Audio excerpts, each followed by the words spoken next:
fordi jeg kommer for sent. Prøv at se det i mine timer. Undskyld. Sæt dig ned til et hæfte frem. Vi har om Sibirien. Og det er geografihæfte.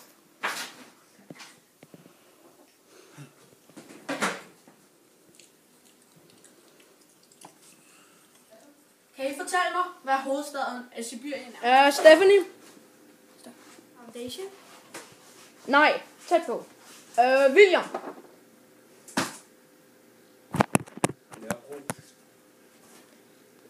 Nej. Ikke specielt. Markus? Omsk! Nej, men meget tæt på. Det var forkert. Det er faktisk et trickspørgsmål. Sibirien er en del af Rusland, og hovedstaden i Rusland er Moskva. Så I har alle sammen dumme.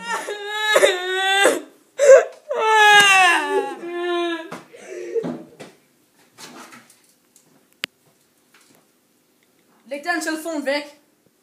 William, jeg kommer og tager din telefon.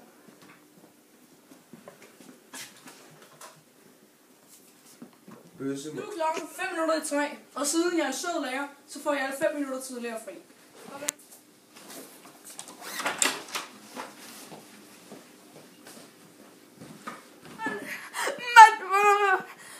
Markus, gå nu. Jeg vil have fri.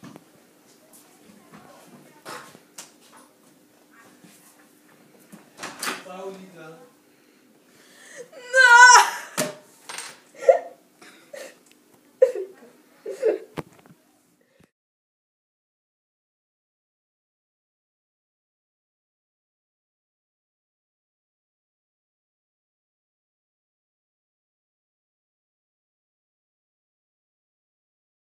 Foundation? Nørrebro. Omsk!